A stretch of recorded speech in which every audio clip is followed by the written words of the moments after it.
at 0347 hours.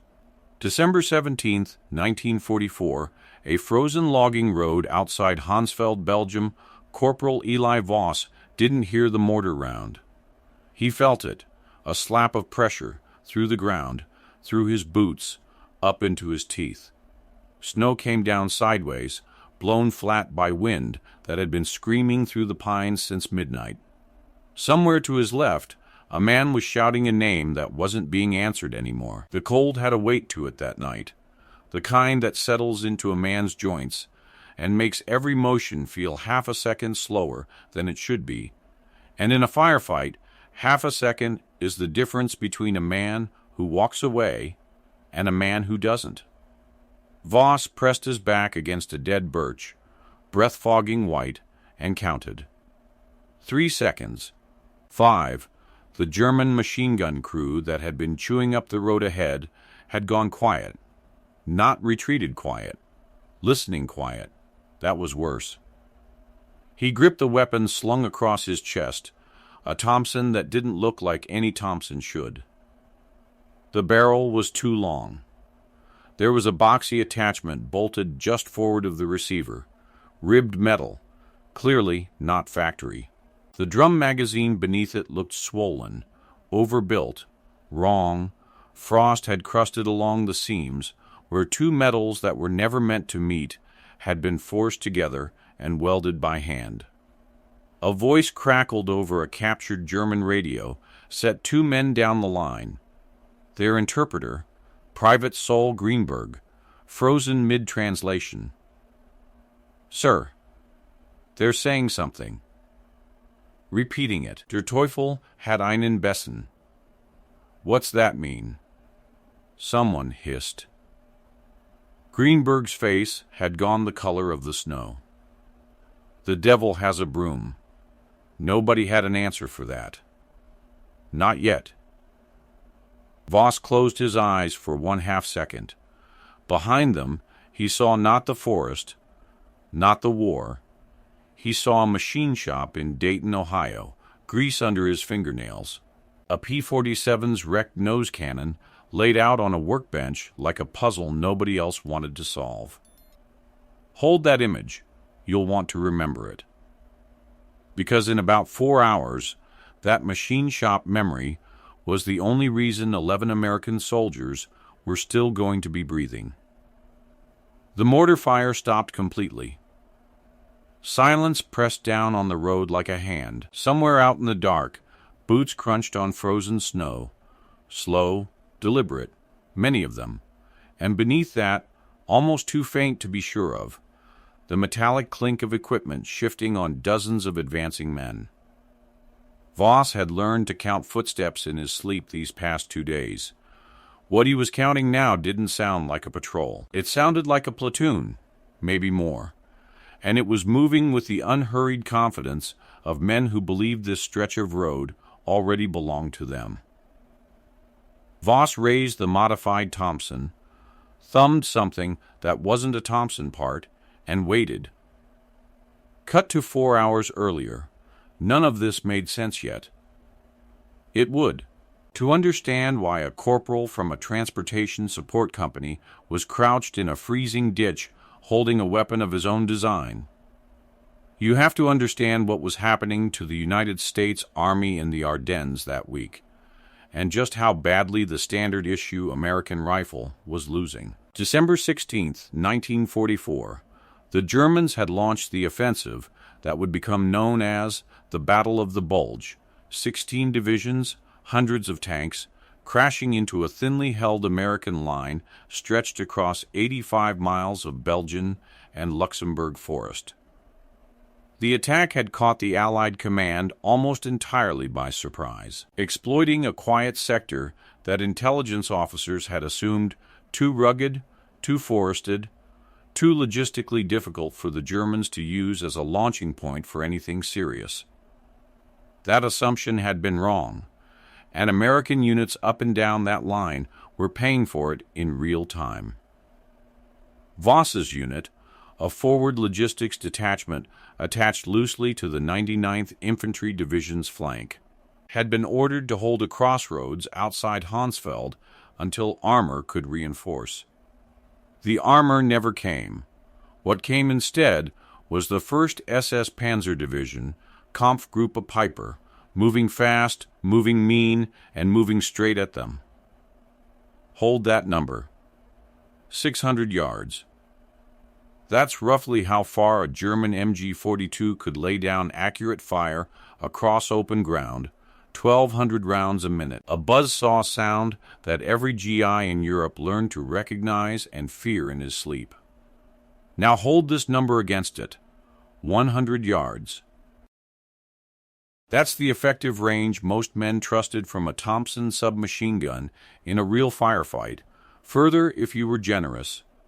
And that's before you accounted for the .45 rounds drop, its tendency to lose authority past 50 yards, its appetite for a magazine in under 3 seconds of sustained fire. Do that arithmetic yourself for a second. 600 yards against 100. That's not a disadvantage. That's a different war entirely. One side fighting at a distance, the other side can't even see clearly, let alone shoot back at with any hope of hitting something. The math didn't work. It had never worked. American infantry close-quarters weapons were built for trench clearing, for buildings. For the kind of brutal, up-close work a Thompson was designed for back in 1921. Not for holding a road against armored infantry advancing under covering fire from machine guns that could reach out 4, 5, 6 times farther.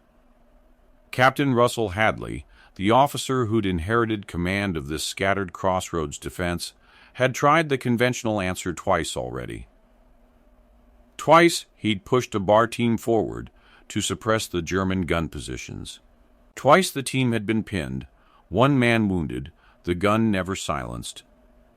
The first attempt had cost them nearly half an hour of daylight, and a man named Corwin, who took a round through the calf crawling back to the ditch line. The second attempt, an hour later, had gone worse.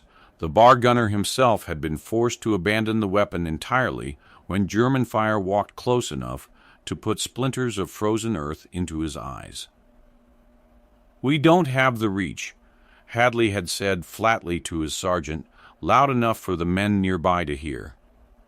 "We've got pistols fighting rifles." It wasn't just the range. It was the psychology of range. Every man in that ditch had felt what it was like to watch enemy fire come in from distances they had no way of answering, the particular, grinding helplessness of returning fire that simply falls short, that tells the enemy gunner he can take his time, reposition, walk his rounds closer without consequence. Morale erodes faster under that kind of one-sided exchange than it does under almost any other condition of combat. Hadley knew it. He'd watched it happen twice already that morning. It was Voss. Quiet, mechanically obsessive Voss. The man everyone called the wrench because he fixed jeeps, generators, anything with moving parts, whether or not it was his job, who'd wandered, almost without meaning to, toward the burned-out hulk of a P-47 Thunderbolt that had gone down 2 days earlier in a field behind their position. The pilot was long gone, evacuated or dead, nobody knew which. But the plane's nose section, where one of its 8 wing guns had been moved during a field modification for testing, had survived the crash mostly intact, half buried in churned snow and torn metal, one wing folded back on itself like a broken arm. Voss stood over that wreck in the gray afternoon light, snow settling on twisted aluminum, and looked at the cannon mechanism still bolted into the frame. He didn't see scrap. He saw range. Before the war, Eli Voss had spent 4 years at a machine shop on the east side of Dayton, the kind of place that smelled permanently of cutting oil and scorched metal, fixing transmissions by day and on his own time, tearing apart anything mechanical he could get his hands on. Clocks, radios, once a neighbor's broken sewing machine motor that he'd rebuilt into something that could, inexplicably, also sharpen knives. His father had been a machinist at the same shop for 22 years before him.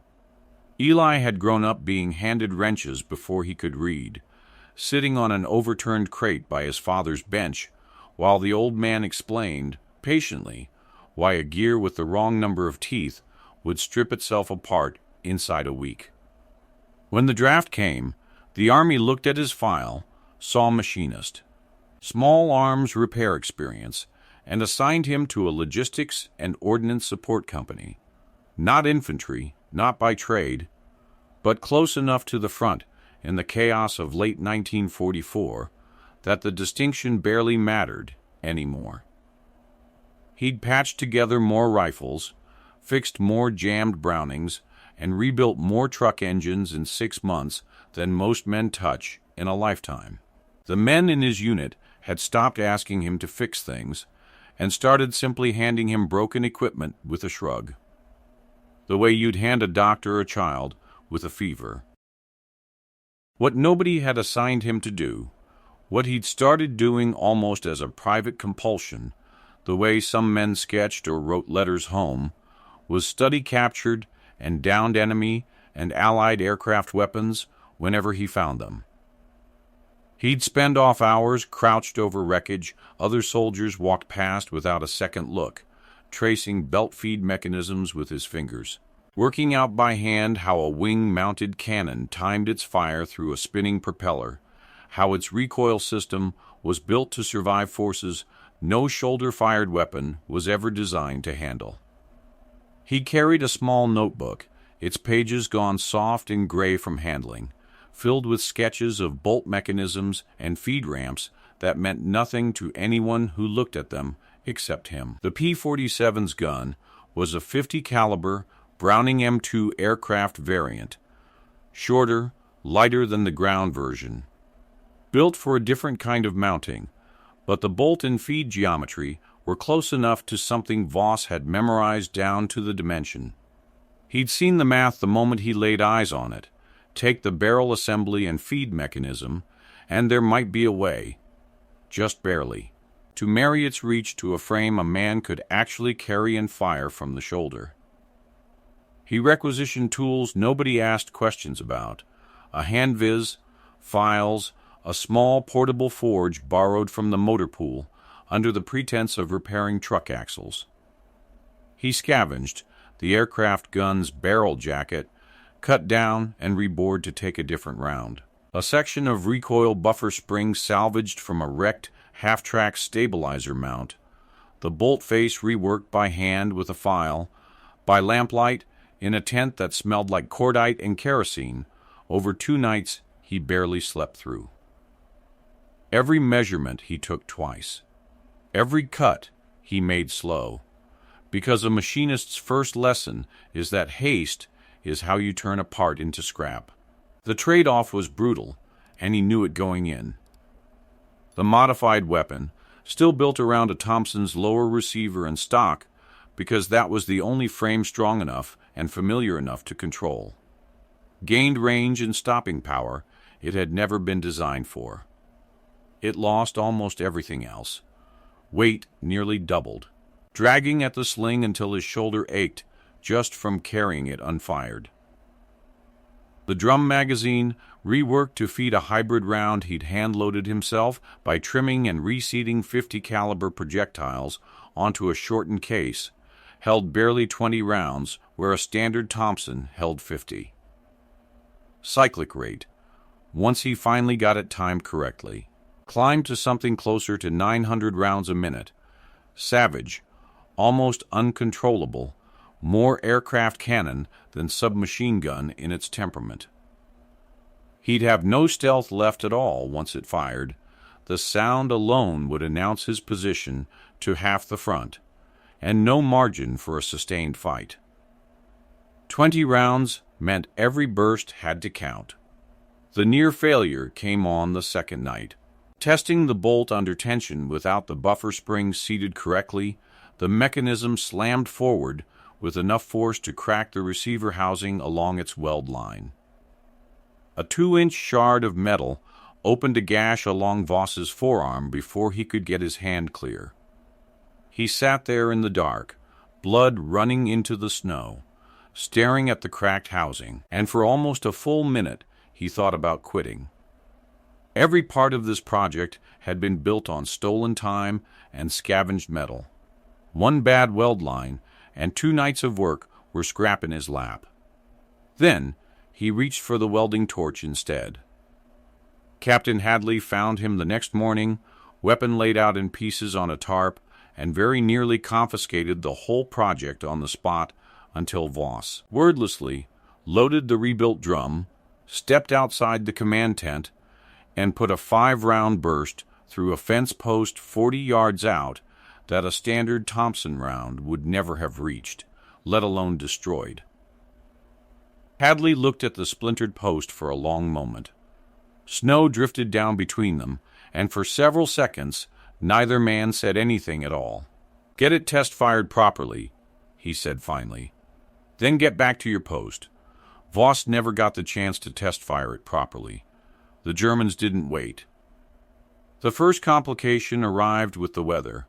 By the time Camphor Group of Piper's lead elements pushed toward the Honsfeld crossroads in the pre-dawn dark of December 17th, the temperature had dropped hard enough to freeze rifle action sluggish and turn every exposed knuckle white. Frost had formed overnight along the inside of every barrel left uncovered. Men breathed into cupped hands between watches, stamped feet they could no longer fully feel, and prayed quietly that whatever they were issued would still cycle when it mattered. Voss's modified weapon, with its tighter tolerances and hand-fitted bolt, was the worst possible design to trust in that cold, and he knew it. He'd packed what little oil he had left into the action the night before, but oil thickens in cold like anything else, and a mechanism built by hand, by lamplight, with no factory tolerance to forgive a bad fit, doesn't care how clever its design was if the metal itself won't move. He'd field-stripped it twice in the dark, just to be sure, breath fogging over the parts laid out on a spread tarp. Fingers numb past the second knuckle. Both times it had cycled clean. He told himself that meant something. He wasn't entirely sure it did. The second complication was numbers. What Hadley's scattered detachment expected was a probing patrol, something to delay, not destroy. What actually came around the bend in the road was a full platoon of SS panzergrenadiers, moving in support of 2 half-tracks, with an MG-42 team already setting up a base of fire from a tree line 200 yards out before the Americans had even finished digging in. 11 men, that was the entire defense of this crossroads. 11 men. A captain who'd inherited command less than 18 hours earlier, and whatever scraps of ammunition and patience were left after 2 days of running fights down the Ardennes roads. No tank support. No artillery on call that anyone could raise. The nearest reinforcement, according to the last radio contact Hadley had managed, was somewhere behind a traffic jam of retreating vehicles that had clogged every road for 10 miles. Hold that number 2. 11 men against a platoon backed by armor. Do that arithmetic, and you'll understand exactly why nobody in that ditch was thinking about heroics. They were thinking about survival, and the math on that wasn't promising either. Private Aldrich, a quiet kid from upstate New York, who'd barely spoken since arriving as a replacement 2 weeks earlier, had asked Hadley flatly, an hour before the attack began, whether they were actually expected to hold this position or simply delay long enough to be overrun with dignity. Hadley hadn't answered him. There wasn't a good answer to give. The German advance opened with a probing burst from the MG-42, testing the ditch line for return fire, the way a boxer jabs to find an opening. 2 rounds cracked overhead, close enough that Private Aldrich flinched hard enough to lose his footing in the snow. A third burst walked closer, chewing a line of frozen dirt 6 feet from Hadley's position. And for a moment the entire American line simply held its breath, waiting to see where the next correction would land. Sergeant Tomas Ruiz, the closest thing Voss had to a friend in the unit, a wiry kid from El Paso who'd talked endlessly about going home to fix up his uncle's garage, took a glancing hit across the shoulder in the opening exchange, spinning him down into the ditch hard enough that for a moment nobody was sure if he'd been killed outright. He had not. But he was down, bleeding badly into the snow, his good arm clawing uselessly at the frozen ground as he tried to drag himself toward cover that was still 10 feet beyond his reach, and the German line was advancing under cover of that machine gun fire, with the kind of unhurried confidence that told everyone watching exactly how this was supposed to end. This was the moment the plan fell apart. Hadley's order, fall back 50 yards to better cover, meant abandoning Ruiz in the open. Nobody said it out loud. Everybody understood it at the same time. Private Foster, 18 years old and 3 weeks removed from a replacement depot, started to rise from cover to go after him before Hadley's hand caught his collar and hauled him back down.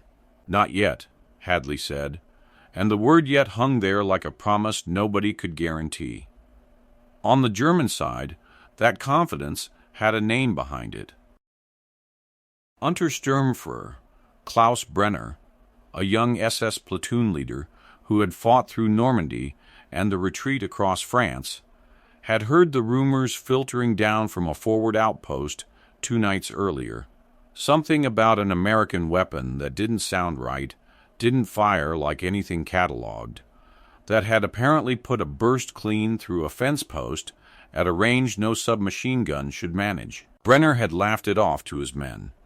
American propaganda, he'd called it. Fear dressed up as a weapon. The kind of story tired, cold soldiers told each other to make the dark feel less empty. He'd seen rumors like it before, wonder weapons that turned out to be nothing. Ghost stories that died the moment someone actually looked for proof. He gave the order to advance without hesitation, and he gave it loudly in front of his men, the way a confident officer does when he wants confidence to spread. He would not laugh again that night. The shocking turn came fast and ugly. As Voss broke from cover to drag Ruiz back toward the tree line, the modified Thompson's bolt hung on the cold, thickened oil inside its receiver, froze solid for 1.5 agonizing seconds, while German rounds chewed splinters out of the birch 6 inches from his head. A standard weapon might have forgiven that hesitation.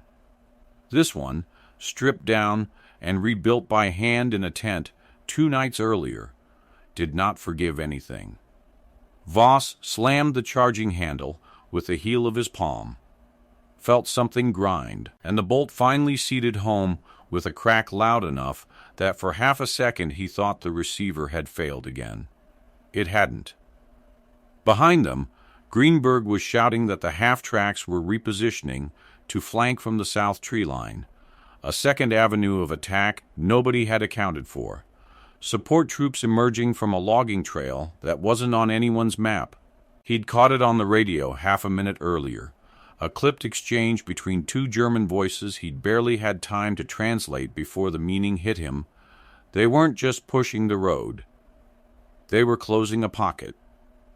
Voss got Ruiz behind cover, his friend's blood smearing dark across the snow, in a trail that seemed far too long for one wounded man to have left. Tomas's face had gone pale in a way that had nothing to do with the cold.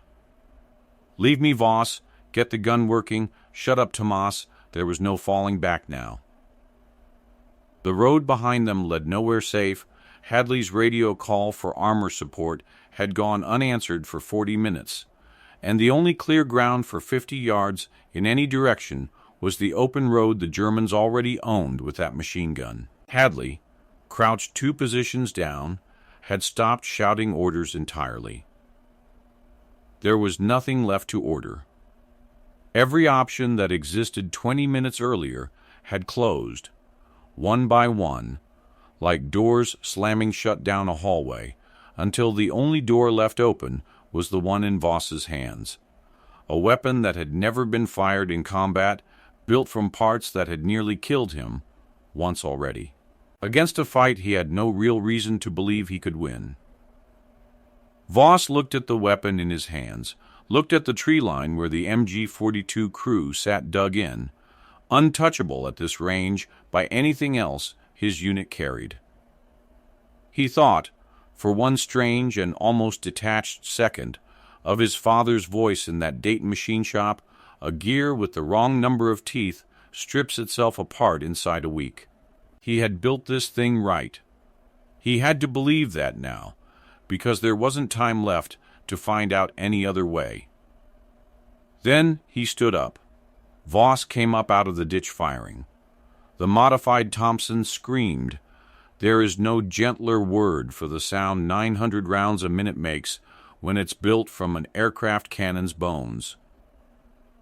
It wasn't the familiar stutter of a standard Thompson. It was a continuous, ripping snarl, deeper, angrier, throwing rounds with enough mass behind them that the MG-42 gunner 200 yards out, a position no American infantry weapon should have been able to touch, took the first 3-round burst directly through his gun shield. The shield was rated to stop rifle fire. It was not rated to stop this. 3 rounds. Maybe a fifth of a second of fire. That's all it took to turn a position that had owned the road for the last 10 minutes into a smoking wreck of bent steel and a gunner who never finished his next sentence. The sound rolled out across the frozen field and came back off the tree line like something physical, something that pressed against your chest. The gunner went down and didn't get back up. His assistant, a teenage Waffen-SS private named Hauer, who would later tell a captured account that made its way into a divisional intelligence report, froze for nearly 2 full seconds staring at the ruined shield before scrambling backward into the tree line, screaming something his own platoon leader couldn't immediately make sense of. What Hauer was screaming, roughly translated by Greenberg's shaking hand later that night, was, "It's not a gun. It's a gun from the air." Brenner, 50 yards back, watched his lead machine gun position die in under 4 seconds and made the mistake every panicking officer makes. He ordered a frontal push to overwhelm the source before it could reload.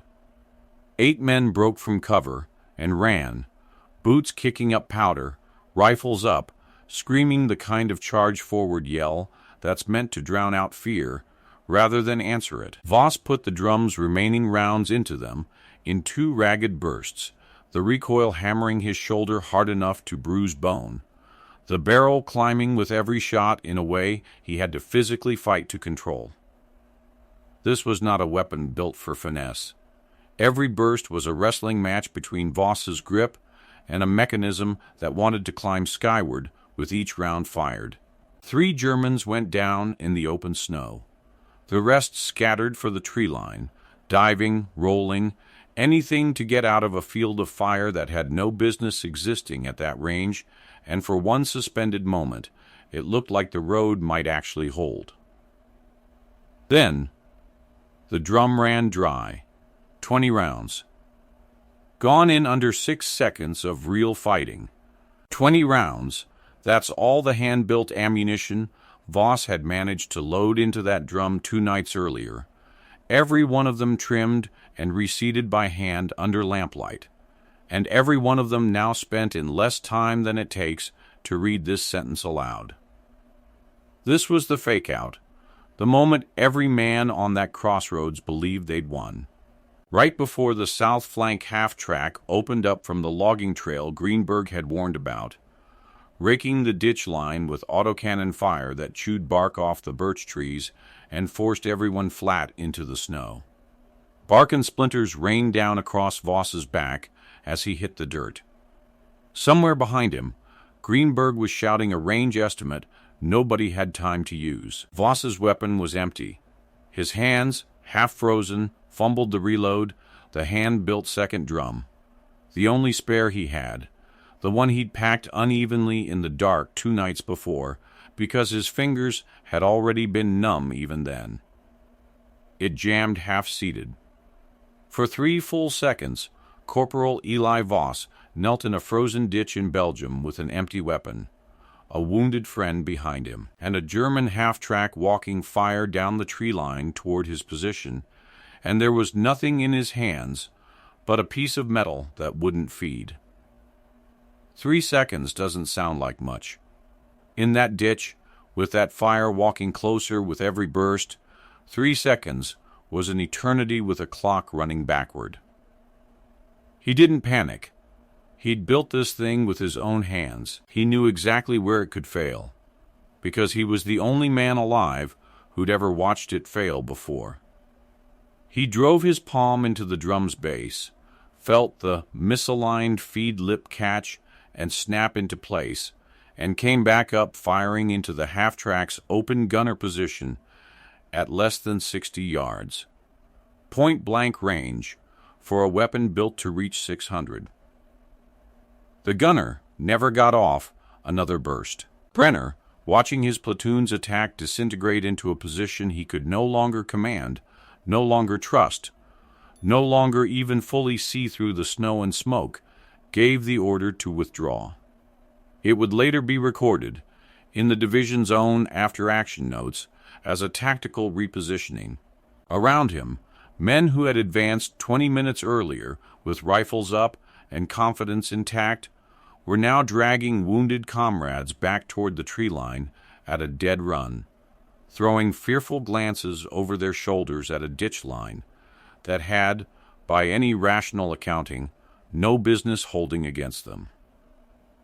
The men who survived that morning called it something else entirely, in whispers. For weeks afterward, the road held. Ruiz was still breathing, propped against the ditch wall with Greenberg's belt cinched tight around his shoulder to slow the bleeding. Smoke drifted low over the snow, where the half-track still smoldered, and the only sounds left on that stretch of road were the wind through the pines and someone, somewhere down the line, quietly being sick into the snow from the simple animal aftermath of having survived something that should have killed him. By the time the gray light of full dawn came over the tree line, Eli Voss was sitting in the snow with an empty drum in his lap and blood, his own, from a graze along his jaw he hadn't even felt happen, freezing against his collar. His hands had started shaking only now, after it was over, the way hands do once the body finally lets itself feel what it's been through. What it cost, and who else didn't walk away from that crossroads, wouldn't be clear until the sun was fully up. By full daylight, the cost came into focus. Of the 11 men holding that stretch of road, 2 were dead, Privates Foster and Aldrich, both lost in the opening minutes before Voss ever fired a shot. Foster had been 18, 3 weeks off a replacement depot, the same boy Hadley had hauled back down into the ditch by his collar an hour earlier with a single word, "Not yet," that turned out, in the end, to be all the time he ever got. Ruiz survived, evacuated with a shoulder wound that would end his combat service, but not his life. He did, eventually, go home to El Paso and his uncle's garage, exactly as he'd promised in the ditch that morning, exactly as Voss had refused to let him give up on. Voss himself walked away with the graze along his jaw, a deep bruise along his right shoulder from the weapon's punishing recoil, and a silence that Captain Hadley noted in his report without quite knowing how to characterize it. Corporal Voss, Hadley wrote, performed under conditions this command did not anticipate and cannot adequately commend through standard channels. It was a strange, careful sentence for a strange, careful man to write about something he hadn't fully understood even as he watched it happen. What spread afterward spread the way these things always do, quietly, through channels nobody controls. A German private captured 3 days later near Stomont, when questioned by an intelligence officer about unusual American weapons encountered along the advance, reportedly refused to elaborate beyond repeating a phrase his unit had started using, Teufelsbessen, the devil's broom. He would not say more, and the interrogating officer noted in his summary that the man's hand shook when asked to. Untersturmführer Brenner's own report on the Honsfeld engagement, recovered later among captured Kampfgruppe Piper documents, described encountering unexpectedly heavy automatic weapons fire of unidentified origin, exceeding standard infantry capability. He never used the nickname his own men had coined. Officers rarely did.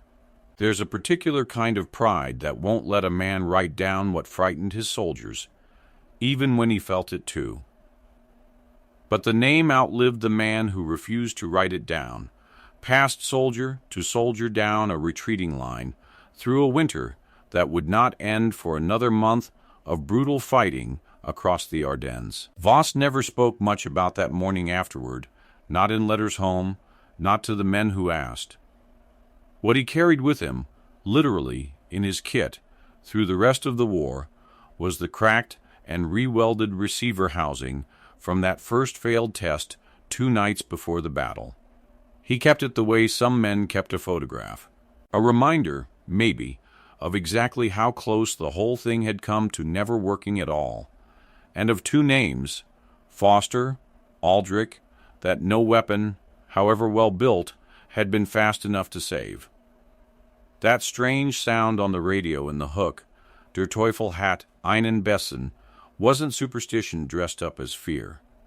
It was the truth, garbled through panic and a language barrier, traveling faster than any official report could move.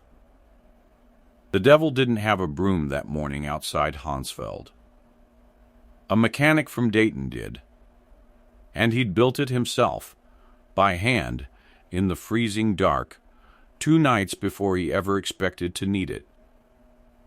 Eli Voss went home to Ohio in 1945 and, by most accounts, went back to fixing transmissions like nothing had ever happened. He never patented the weapon. He never wrote a book.